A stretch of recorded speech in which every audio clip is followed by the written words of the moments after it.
sahabat Ibnu Umar berkata, wa khudh min sihhatika limaradika, manfaatkan sehatmu untuk sakitmu. Jadi manfaatkan sehat kita untuk sakitnya.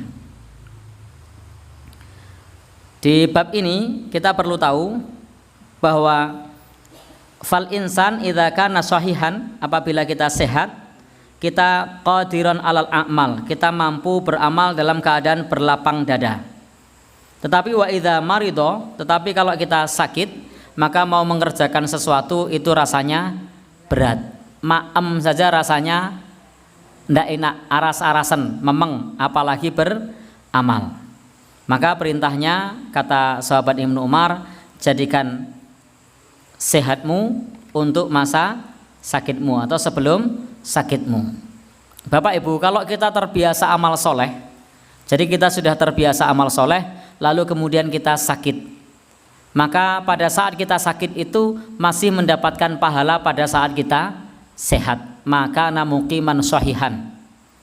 Jadi selama sebelumnya dalam keadaan di rumah dalam keadaan sehat. Jadi ketika kita di rumah dalam keadaan sehat, terbiasa membaca Al-Quran, lalu pada saat sakit kita tidak lagi membaca Al-Quran, maka pada saat sakit tersebut masih mendapatkan pahala membaca Al-Quran. Ini buahnya orang yang istiqomah menggunakan masa sehatnya untuk beramal soleh. Pada saat kita di rumah, kita terbiasa tahajud. Pada saat di rumah kita biasa beramal soleh, membaca Al-Quran, biasa sholat sunnah. Lalu kemudian kita jadi musafir, ada satu diklat di luar kota begitu, karena pegawai negeri misalnya, maka di sana tidak bisa mengerjakan kebiasaannya, baca Quran tidak sempat, ibadah-ibadah sunnah tidak bisa dikerjakan, maka masih mendapatkan pahala yang dikerjakan pada saat di rumah.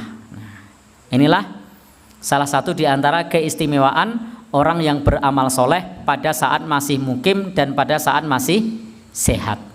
Termasuk orang yang terbiasa sholat tahajud, orang yang biasa sholat lail, lalu kemudian sakit, pada saat sakitnya tidak bisa bangun malam, maka dia mendapatkan pahala sholat malam meskipun tidak bangun malam, karena pada masa sehatnya selalu bangun malam. Maka ini namanya jadikanlah masa sehatmu untuk sakitmu. Tapi kira-kira kalau pas sehat memengan, tahajud ora, maca Quran memeng, sedekah eman-eman, salat nyok-nyok apa ya? Ya, gilok-gilok. Salat nyok-nyok, gilok-gilok begitu. Padahal itu wajib. Lalu giliran sakit mengatakan, ya Allah saya ingin sembuh, saya ingin sholat. Dapat pahala sholatnya? Enggak. Dapat pahala? Enggak. Pada saat sehat saja enggak sholat, apalagi pas sakit. Mestinya kalau memang betul-betul sadar meskipun sakit, jangan berangan-angan nanti kalau saya sholat, tapi sakit pun tetap sholat. Karena sholat ini tidak boleh ditinggalkan meskipun dalam keadaan sakit. Tentu dengan cara yang berbeda. Sehingga bapak-bapak, ibu-ibu yang berbahagia yang dirahmati Allah, bagaimanapun juga ketika kita memanfaatkan waktu, maka itu lebih utama, lebih beruntung dibandingkan kita yang lalai dengan waktu.